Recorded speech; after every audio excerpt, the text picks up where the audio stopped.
Okay, now I'd like to turn it over to my colleague Janine Kuzma for some brief introductory remarks. Over to you, Janine. Thank you, and good morning, and welcome, everyone. It is great to have so many of you joining us today at the Aging with Insight seminar. My name is Janine Kuzma, and I am the Senior Manager of Gift Planning at St. Joseph Health Center Foundation. Today, we have a wonderful session for you on how to prepare for an emergency visit, and we have two St. Joe's clinical nurse specialists who will share their expertise. Melanie York and Dora Asare-Ababio from our Geriatric Emergency Management Unit. They both have over 20 years of experience caring for older adults in acute care, community-based programs, geriatric mental health, and outreach. And they specialize in comprehensive and targeted and telephone consults post-discharge from emergency department for older adults at risk. Before we begin, I'd like to extend our sincere thanks to the Slate Family Foundation, whose generous support and commitment to seniors' health has made this series possible. I would also like to take the moment to acknowledge the land on which St. Joe's operates. This is the traditional territory of many First Peoples, including the Mississaugas of the Credit, the Anishinaabe, the Chippewa, and Haudenosaunee and the Wendat peoples. Today, this land remains home to many diverse First Nations, Inuit, and Métis peoples. We also acknowledge that Toronto is covered by Treaty 13 with the Mississaugas of the Credit. I also want to take this opportunity to share with you a few updates from St. Joe's. As you know, our West End community is rapidly growing. Today, we serve over 500,000 people. The demand for specialized medical services and more spaces is growing fast as well. Thanks to the generosity of our donors and our amazing community, we were able to create many new spaces. And I will mention just two of them that are very close to my heart. The new state-of-the-art Lake House Palliative Care Center and the breast cancer screening and treatment with state-of-the-art technology. Those two spaces are just a few of many, and they were 100% donor funded. So I want to thank you for your support and for your trust. But we have so many more to do and many exciting plans for the future, including expanding key areas such as our emergency department, surgical spaces, and mental health care programs.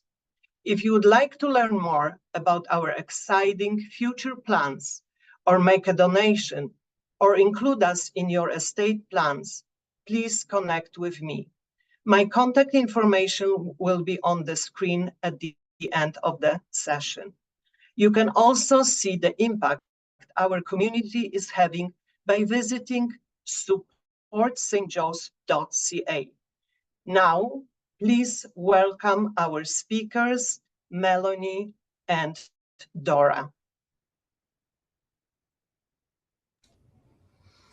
Thank you, Janine.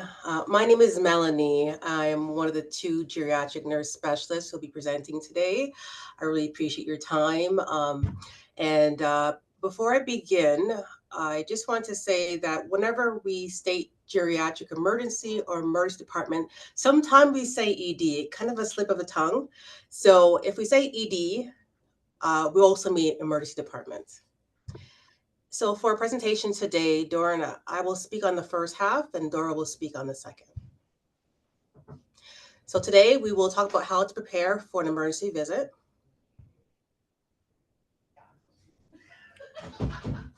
And before we begin, I just want to give some background information on why we chose this topic.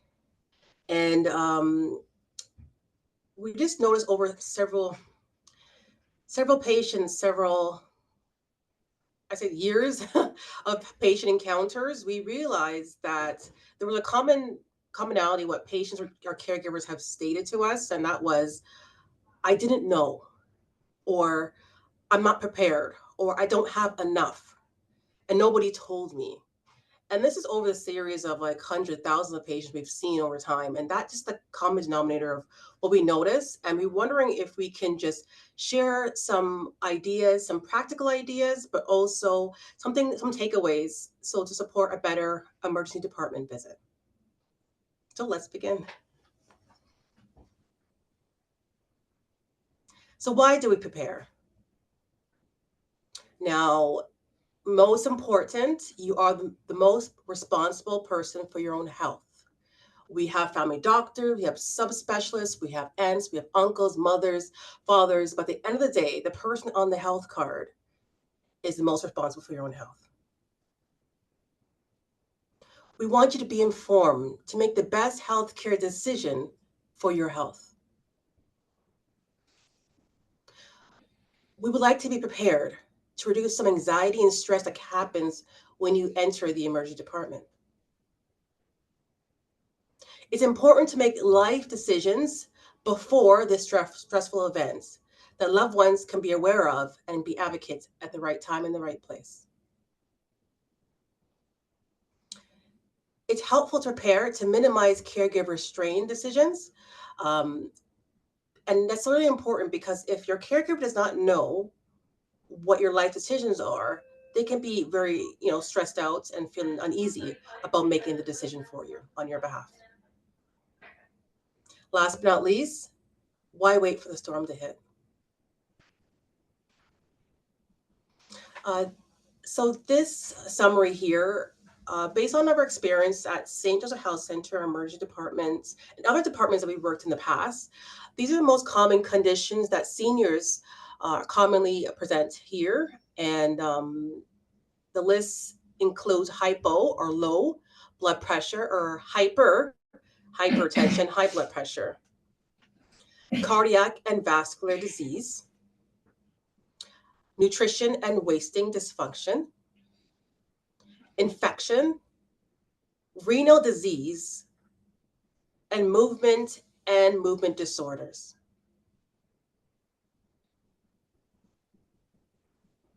So there are common reasons for a senior to come to the emergency department. It's not limited to, but it's based on what we've seen within our population and who we work with the most.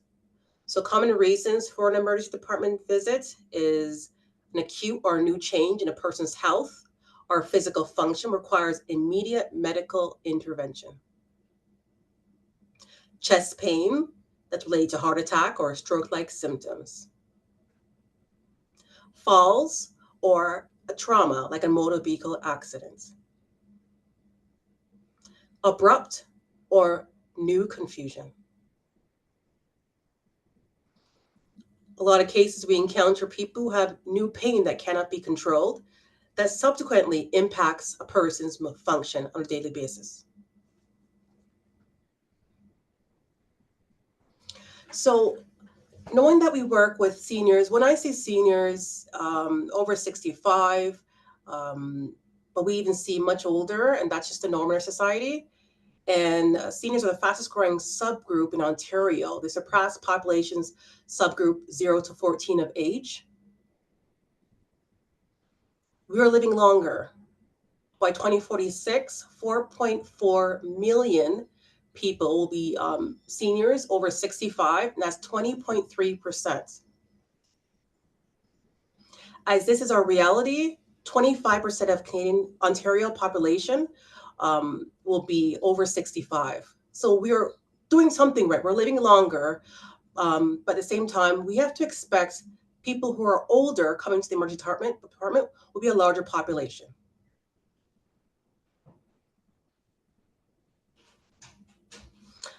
Another thing we need to emphasize that majority of seniors want to live at home and wish to remain in their residence. This stat here is summarizing 15.5 million people over 65 had unscheduled emergency department visits in Canada between 2023 and 2024. So it's really important to be aware that things will just happen. Life is lifing, and life is going to happen. Let's do our best to work and prepare. This depiction is a summary of on Southern Ontario.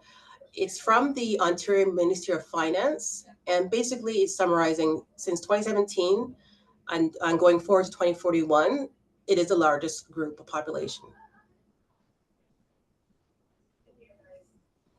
Female stats, St. Joe's stats specifically, 21,130 seniors over 65 enter our emergency department alone in 2023. The largest group, again, we are aging and we're living longer. People over 75 years old has visited 11,863 times since last year.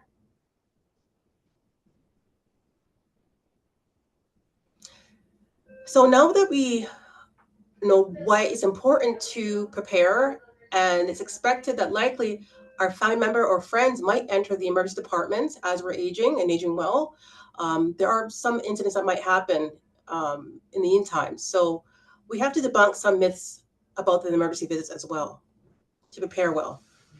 First, the ED is reported to be a pathway to see specialists faster. Unfortunately, this is false.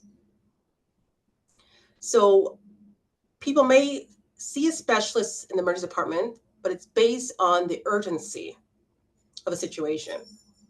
So if it's a scheduled visit, it's not going to happen. If it's an emergency that's life or limb or life or death, a specialist might see.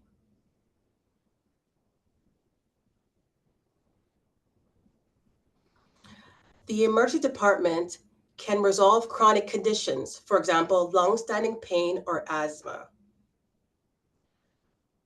False. So asthma, unfortunately, is an incurable condition, and maintenance of the condition is typically through a family doctor, or if there's no family doctor, a walk-in clinic team that can support you, or a respiratory specialist. If there is an asthma attack that results in emergency, definite reason to come to the hospital. But for chronic condition maintenance, it will be from the community setting.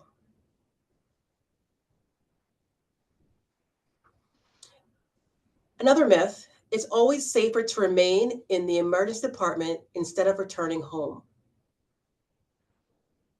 This is also false. As some people may think in the moment of feeling anxious and worried, they feel safer around a doctor and a nurse or a PSW. There are so many risk factors in the emergency department that encourage our clinical team to tell you to go home when you're medically stable. For example, people who have airborne or infectious diseases, there are contact as well. So you might catch some kind of ailment in the meantime. Your sleep is impaired because the lights are on 24 hours. There's so many risk factors that if you're medically okay, it's safer to be at home to not catch anything. We can get into a nursing home faster by going through the emergency department. This is another myth that we hear a lot, and we might hear our friends or neighbors say, well, go to the ER, you'll get into a nursing home.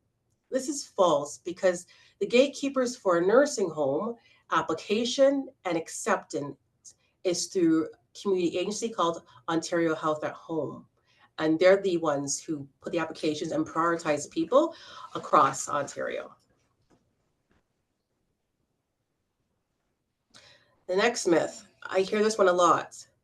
The ambulance to and from the hospital is free. False. So I want to clarify this one a bit more. So the transfer to hospital is partially covered by OHIP, your OHIP health card. And with that insurance, the bulk of the payment is paid by taxpayers. The remaining balance you will have to pay as the OHIP holder who go into the emergency departments.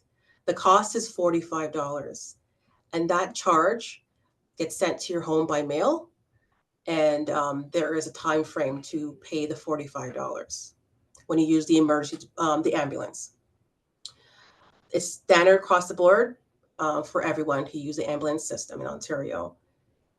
Now, when you finish your hospital stay and you're feeling well, going home, there is no ambulance transfer. Ambulance is only used for the emergency situation to get you to the hospital. So going home, you work with the physician and team to decide what is the best way for you to safely get home. For example, a family member, a friend, taxi, or non-emergency transports. All these options that I listed, they may have a cost associated with it, and it'll be out of your pocket.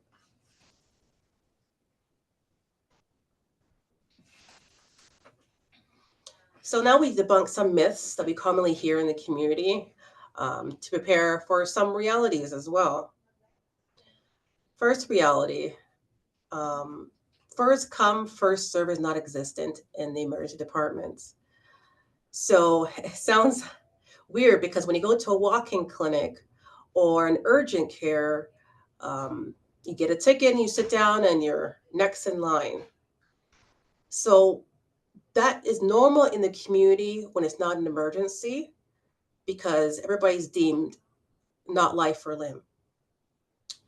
In the emergency department, we use standardized practice across Canada for emergency to prioritize people based on the urgency of care or the acuity of their needs. For example, people who are at risk of losing their life or limb will be seen first. People who are at risk of experiencing debilitation rapidly and has a chance, we are going to work with them first. Lastly, so there are prioritized and numbered based on urgency.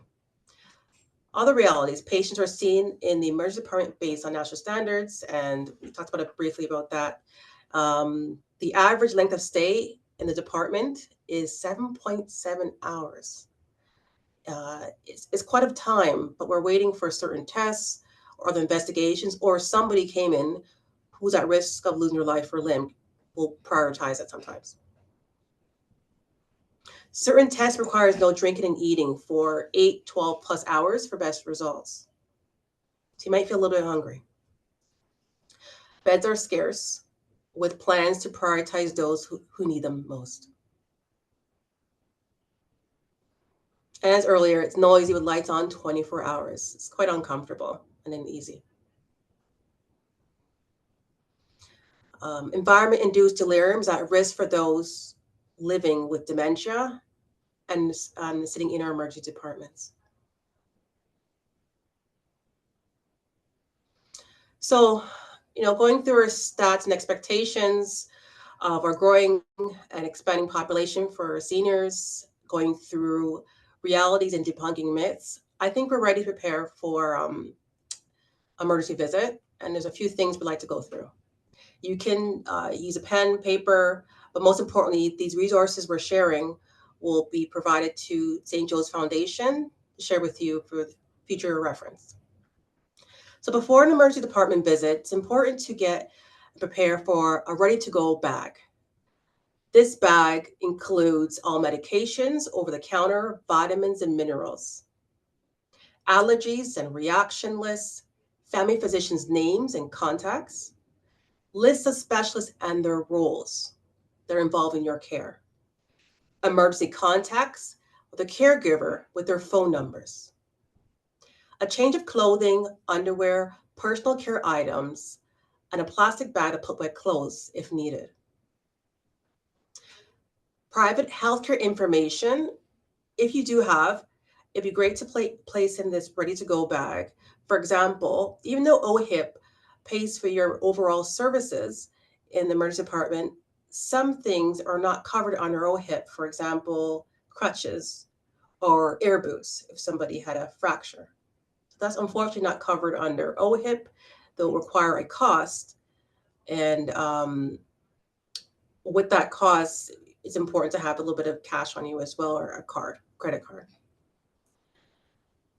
On advanced directives, I put a little star beside that on the PowerPoint slide because it's important to have your advanced directives in this ready to go bag. Advanced directives overall is expression of your wishes and how you want your care when there is a dire event related to your health or you're unable to speak on your own behalf. All about me. This is actually a document provided by Alzheimer's Society. It's a great tool to list all these items in this booklet. It's actually on this slide here. And it's for people who have Alzheimer's disease or dementia, and the caregiver knows best about what the person with dementia needs. So it's another alternative for somebody who are unable to speak on their behalf prior to the emergency visit. There's also a simplified version for people who do not have dementia, and it's still important to have the list of items for the ready to go bag. So we have a bag ready, and it's in a mutual place that your family member will know and where to grab it if needed. And also you can inform the ambulance who you called when they arrive. So once the ambulance arrived and you have your bag ready to go, it's important to ask the ambulance support staff or yourself to grab the following: gait aids or a cane or a walker. Make sure to label as well. Glasses, hearing aids, and non-slip shoes. It's good to pack also in the bag a snack, but do not have a snack that requires refrigeration. And importantly, ask your nurse when you arrive at the hospital to eat before indulging, because there may be some tests to be done that requires fasting.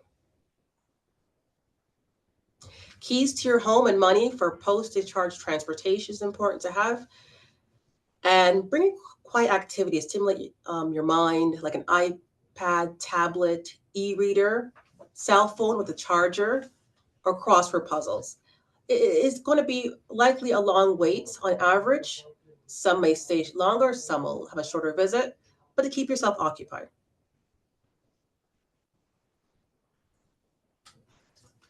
So I'm actually going to hand it over to Dora, my colleague, since we've gone through the pre and all the preparation for an emergency visit. So I'm going to ask Dora to step in to continue on.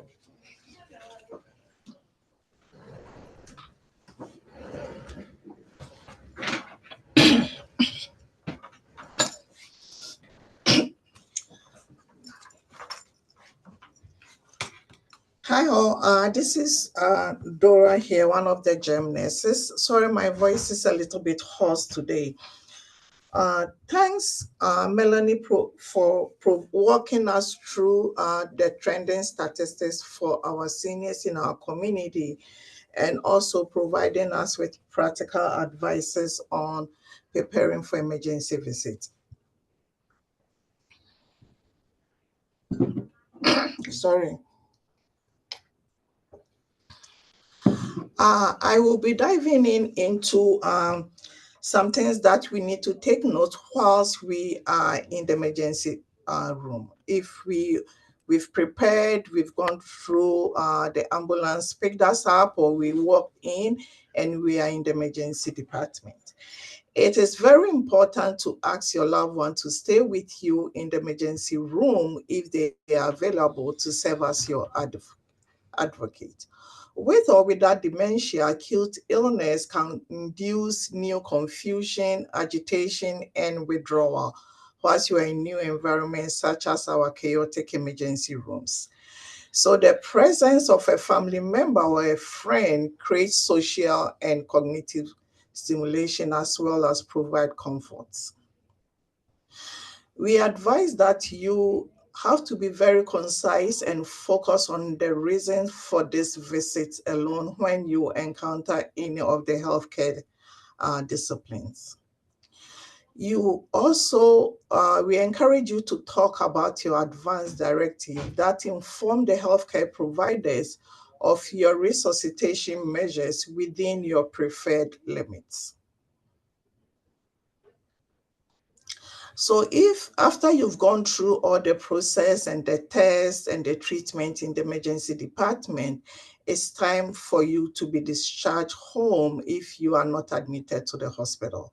So you also need to be prepared to go home or return home from the emergency department. We advise that you have your chosen advocate to listen to your discharge instruction if any of you are present in the emergency department. You can also ask your doctor to provide you with written directions or instructions if you are alone and you wouldn't be able to remember because it's a stressful environment to be in. If you think you need more help at home, let your doctor know or any of your providers so that they will get the GEM service involved in your care. It's very important to request for the nurse to give either the retirement home or the nursing home or your emergency contact a call before leaving the hospital that you are about to return home. We're still continuing on the discharge planning. You have to make sure that you are wearing appropriate attire for the weather before you leave the emergency department. Check for your keys before leaving. Ask your family member to take you home if they are present. Ask for advice to arrange for a taxi service if there's nobody to take you home.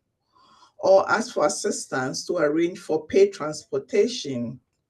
As Melanie said, it costs patients to leave our emergency department, and we have partnered transportation non-emergency service that will take you home, and you have to pay for it. So you have to have your card or your credit card available.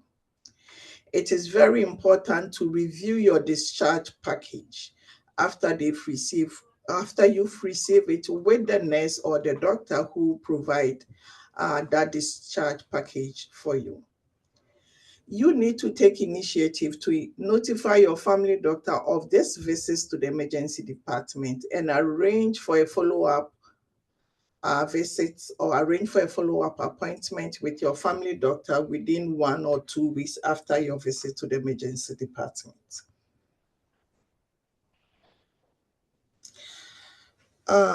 So this is a summary of what has been discussed so far in a visual depiction. So preparing for emergency visits, just to recap of what Melanie have already said and what we've gone through. You need to have your keys, you have appropriate clothing to come, you need your phone and your charger, safe transportation back home. You have to notify your family doctor, and you need a discharge package before you leave. We also want you to provide yourself with some comfort strategies, like bringing a family member or a friend to advocate on your behalf, quiet activities, pillows or blankets, because most of the time the place is very cold. Cognitive stimulation activities, sensory optimization, to prevent isolation. You need safe mobility whilst you are still here. Your advanced care planning, a copy is very important to direct your care. And also your meeting with the interdisciplinary team, we advise that you have to focus and be concise to get the best care at the moment. We have also discussed to bring along a list of your medical history, your specialists that you've seen, your medication history, your allergies and reaction information with you. You need to share your story while you are in the emergency department with the healthcare team so that they understand your concerns very well to provide the optimal care. How seniors assess care in St. Joe's General. Apart from the emergency department, there are some areas that are also accessible to seniors when you visit St. Joseph's.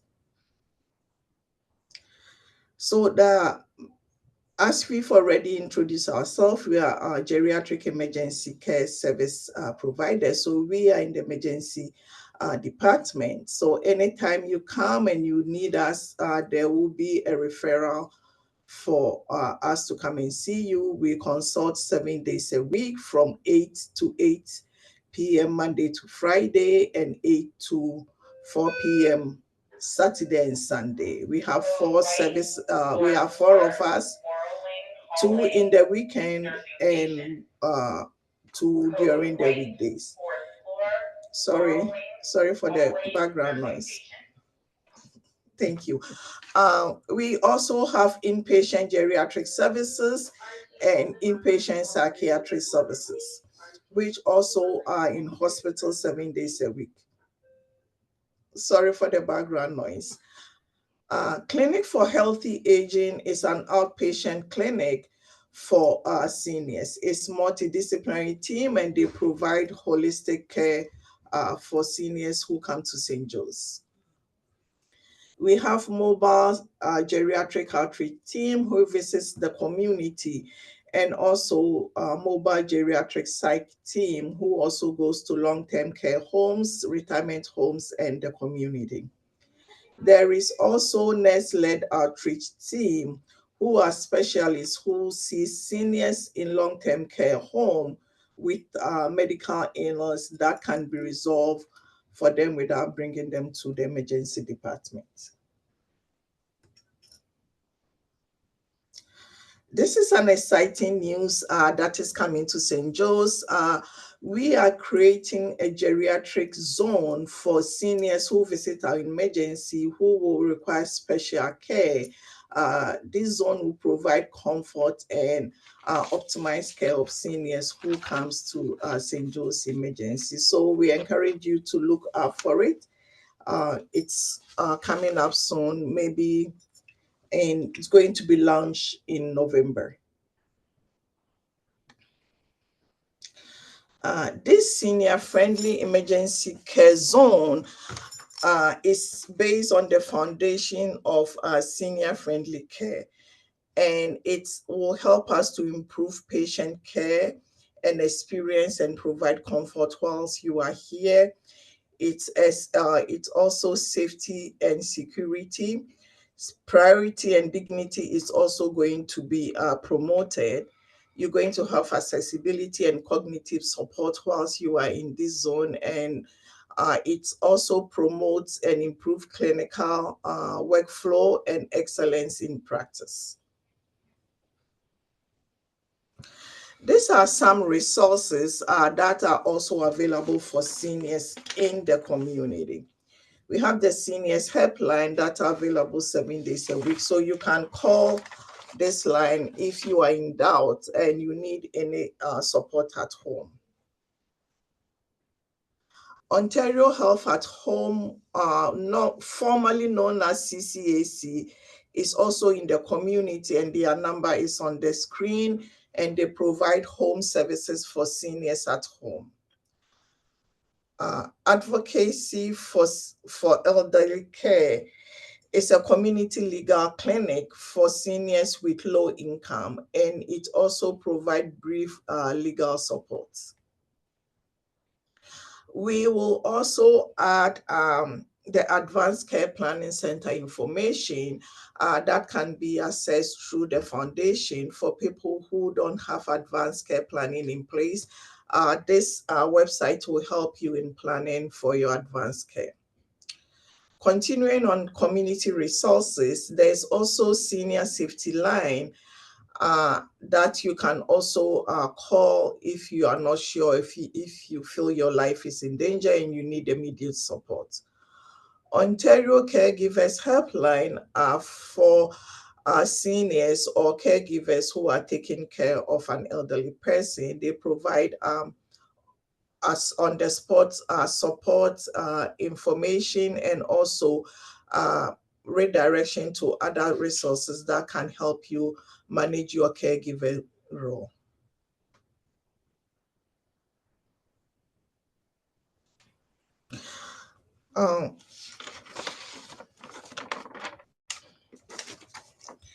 This is a brief video to express our appreciation to the community and advocate for more support for seniors care at St. Joe's. We invite you to watch. Extraordinary.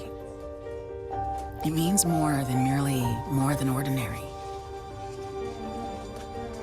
It's an experience as multifaceted as the ones who shape it. The song of the unsung, the all in a day's work attitude of people who change lives every day. It's compassion, superhuman care, from the beginning to the end. It's where the brightest minds are driven by the biggest hearts, where cutting-edge technology intersects with time-honored care, where hands connect with other hands, where neighbors care for neighbors. It's the spirit of our West End carried forward by every nurse, doctor, counselor, porter, cook, volunteer, cleaner. It's every beating heart behind the scenes, on the front lines, who care for West Toronto, as we have for over 100 years. So join us. Help St. Joe's rise to the challenges of another century. We are here, close to home, as your center of care.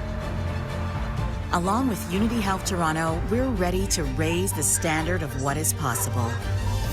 Because for each and every person who works, heals, learns, volunteers, and donates here, extraordinary is what we do every single day.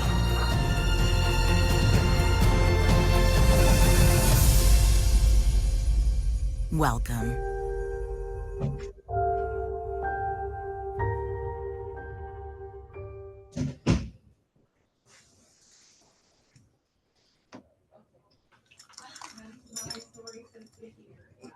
Thank you. Thanks very much to everybody who participated in this webinar. This is the end of presentation, and we're looking forward to answer any question if you have any for us. Thank you. Thank you, Melanie and Dora, for the amazing presentation on how to prepare for an emergency visit. We're opening the floor for question and answers now. So as a reminder, if you want to ask a question, please use the fourth button from the left side to ask your question, and we will then answer that for you. If you prefer to ask them personally, please do raise your hand and we will give you an opportunity to ask that directly.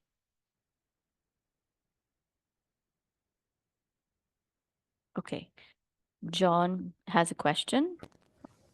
John, you can go ahead. Orders line 1230, EMS 4. You'll have to unmute.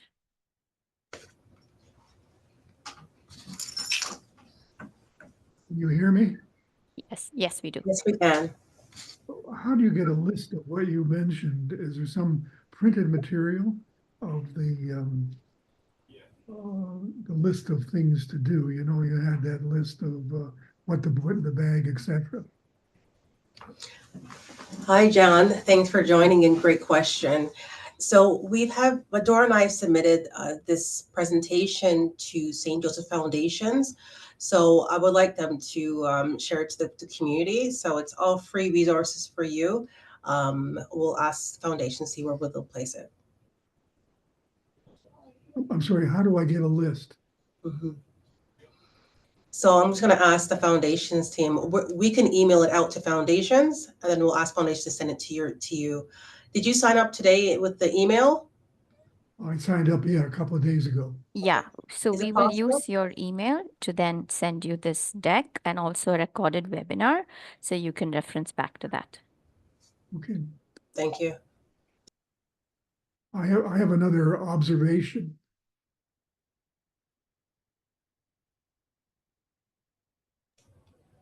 Go right ahead. Can you hear me? Yes. Okay, my observation, I've been into a emergency at St. Joe's. One of the things when you're in an emergency that's very frustrating is if you're there, you never know what's going to happen next. You can be sitting or lying down for an hour or two or three. You don't know what's happening. It would be nice if somebody just came around and said, you know, we're looking after, we're waiting, we're going to do some blood tests, or something is being handled. If you're just lying there, you don't know whether you've been forgotten or what the situation is. It's very unsettling to just lie there and nobody comes to see you for maybe a few hours sometimes. So it'd be really nice if they had somebody go around and say, we know you're here and here's what's happening. Mm-hmm. John, thank you for sharing that experience. It's an unfortunate experience, but important to talk about. This is something we've heard a lot, and I'm glad we've received this feedback and also recorded. So we worked with our leadership team in the emergency department and our educators. We have created a new communication pathway to make sure that we close the loop and continue revisiting our patients. It's called AIDIT, and the role is to reduce anxiety, to loop back with the patient, tell them what's next, have a realistic time frame, and if you need anything. The other thing that we're working on actively is an introduction to the volunteer services back into the emergency department. Again, they are great advocates if somebody doesn't have a family member or a friend to stay with them. It'll be great for them to help us with the rounding and connecting with people to see what their needs are that are unmet. So it's unfortunate you had to go through that, but I'm glad that people are also listening to this to hear what we're working on to change. And I'm looking forward to implementing that, especially in the new geriatric zone. Okay, so hopefully that will be addressed in that new geriatric E-zone. Yes. Thank Actually, and yeah, so it will be happening in the geriatric zone, but also it's already been implemented, and we're also doing it with our leadership team and the frontline nurses. So it just started. So that geriatric treatment is November of this year. Yes. Thank you. You're welcome. Sorry about your experience. We have another question from Margot. Margot, can you unmute? Yes, I can. Thank you so much. And thank you to the organizers as well as to the presenters. This has been incredibly helpful. And I love the fact that St. Joe's is opening a senior-friendly emergency department in the very near future. I have sort of two interrelated questions, and they really speak to the involvement of external supports and potentially even formal care providers, particularly when older adults may not have family or friends or neighbors who are available to accompany them to the emergency department. So my background is as an occupational therapist, but I work privately as a patient or a system navigator. And so it's really about, managing the transitions to and from emergency departments, but especially the transition back to home. And so when I accompany clients and we're checking in and emerge, it's not unusual for the intake clerk to say, and you are the daughter? And I say, no, I'm a patient navigator. And they say, oh, what's that? So I would encourage and invite further conversation, and I'd be happy to be part of that if it would be helpful to basically explore how we can continue to collaborate for best outcomes for clients and patients, but also for other members of the healthcare team. And the sort of second and related part of that is, and I suspect every hospital is slightly different, but in terms of availability and responsibility maybe of having external agency, personal support or companion services in the ER, to the extent that or it's appropriate for you to comment on, obviously people can pay for and bring their own companion if they're there for 5, 6, 10 hours. But as an organization, does St. Joe's have capacity to provide that sort of external non-St. Joe's staff just to assist and kind of apropos of John's question and comment in terms of, just so that I don't feel forgotten?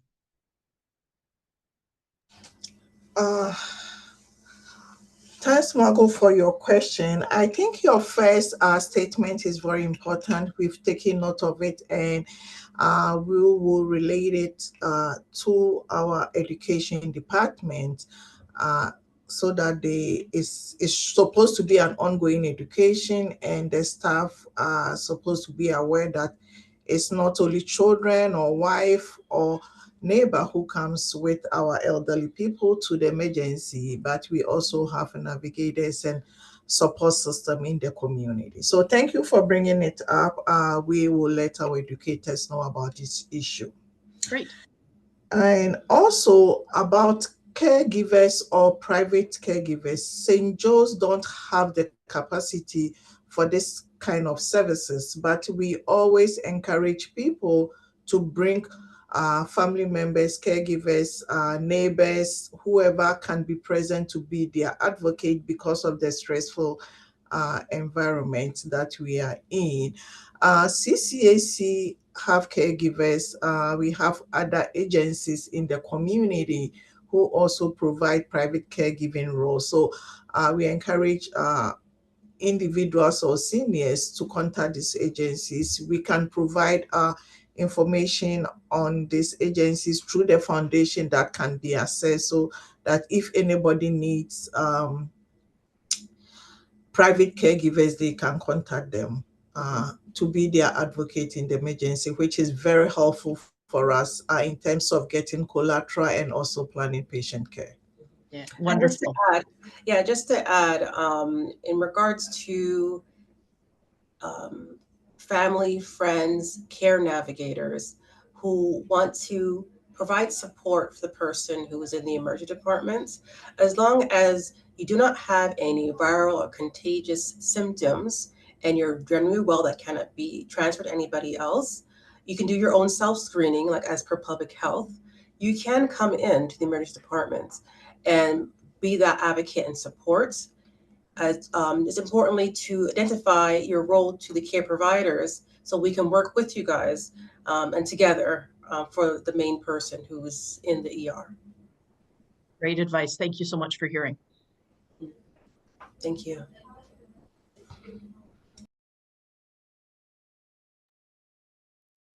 We have a few more minutes. If there's any other questions, please either mark them in the Q&A section or do raise your hands.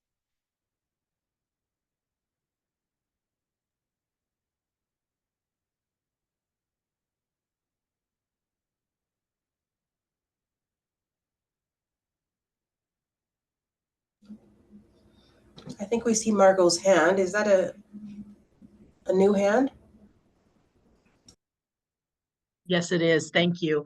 So I just stumbled across the advert for this presentation on Facebook yesterday. So congrats to the marketing team. How do we find, or am I now going to be on a mailing list so I can learn about future presentations? Because this has been really great. Yeah, I can take that. Yes, you will be on our mailing list. So to start off with, you will get a follow-up to this presentation with a recording of the webinar and the presentation deck. And then in future, we will be sending information on the upcoming presentations. At any point, if you do not want to, you can unsubscribe. But if not, you'll always be on the mailing list for future references. Thank you.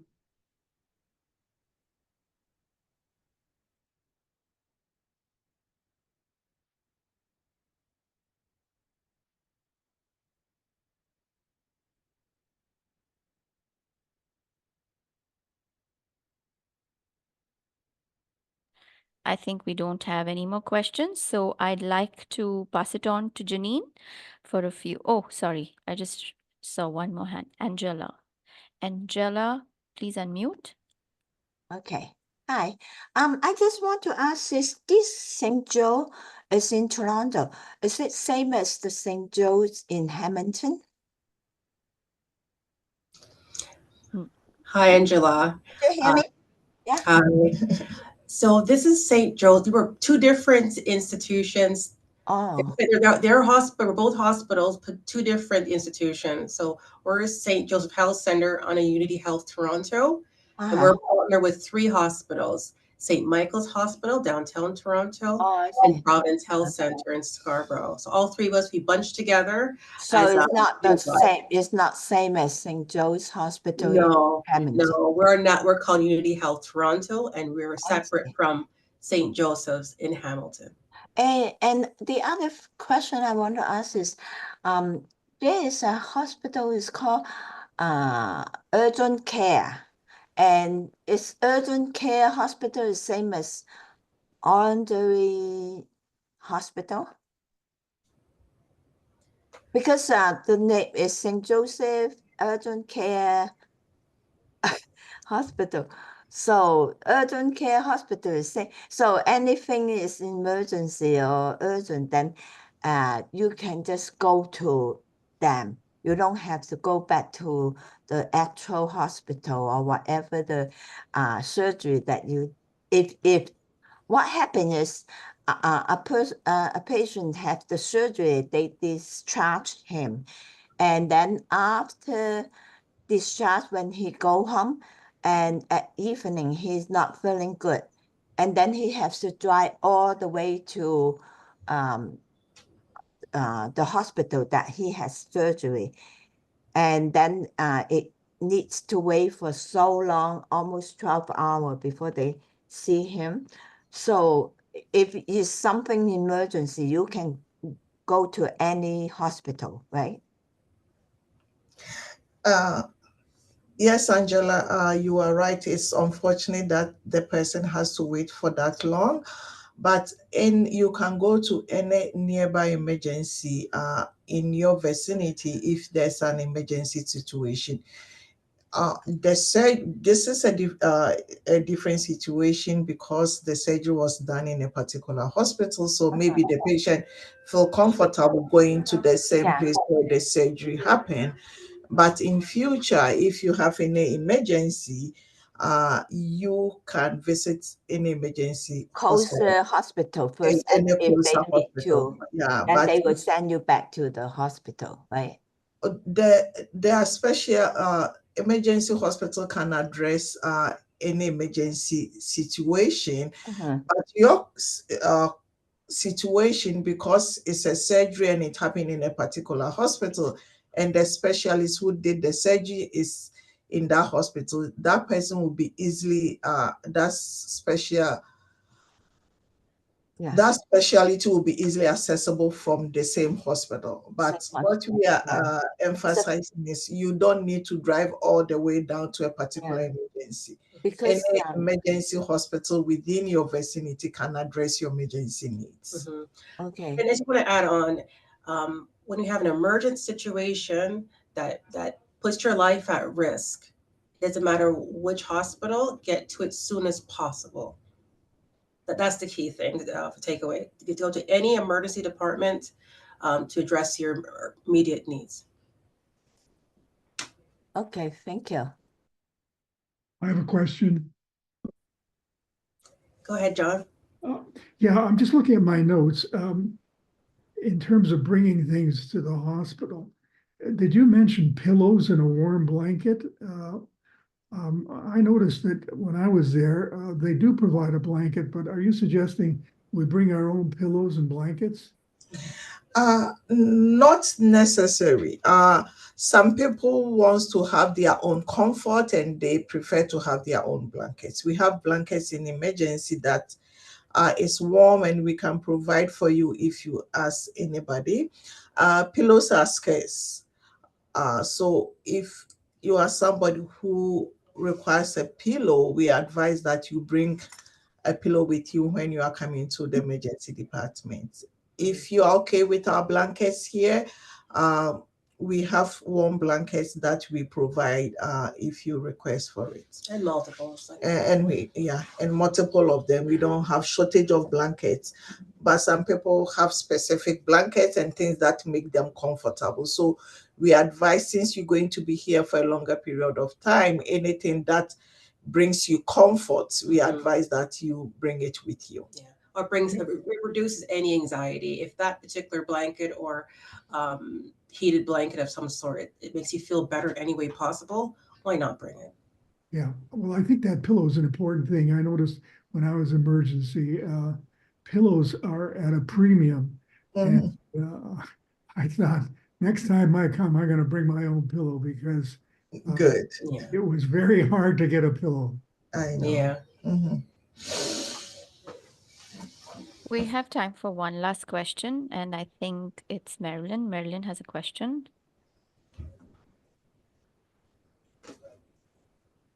Yes, I'm not in your catchment area. I'm actually in Etobicoke, but my doctor is associated with you, and she has sent me to specialists at St. Joe's, and I've gone there on emergency. My son is one of your volunteers, and he takes me. But if I have an emergency and have to call an ambulance, how can I be sure that they'll take me to St. Joe's and not to a hospital that I really would rather not go to? I'm smiling because I've heard this before. Yes, and it's unfortunate. We don't have full control of making sure we go to St. Joe's versus Trillium in your case, if you live in Etobicoke. Only because the EMS team is prioritized again with this national organization to prioritize if you need to go immediately to one place over the other. It all depends on the urgency and the demand to save somebody's life. And if, for example, if one hospital is full in capacity, for example, if Trillium is full and you need immediate care, EMS gets the alerts from their dispatch to go to the next closest hospital. So it's kind of like we hope on luck that there's accessibility and capacity to bring you to the hospital you prefer. But you can still ask. Please still ask, I would like to go to St. Joe's because all my physicians or my care is over there. Still ask. We don't know the capacity for EMS that day. Yes, that's what I was going to really ask you. If you ask anyway, either St. Joe's or Humber River, please. Okay, thank you very much. And Thank you. That's all we have time for questions. If you do have more questions, we can take them offline. I'd like to share the floor back with Janine for a few closing remarks.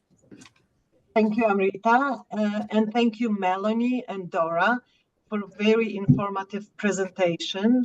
And thank you all for joining us today. I hope you enjoyed our short video, and I hope you join us to ensure an extraordinary future for St. Joe's. Our next virtual presentation on eating well and keeping active is scheduled for November 27th at 10:30 a.m. And to register, visit us at supportstjoes.ca/aging-with-insight. Thank you again. Have a wonderful day, and don't hesitate to give me a call if you have any questions or if you would like to get a printed presentation from this event. Thank you again and have a wonderful day.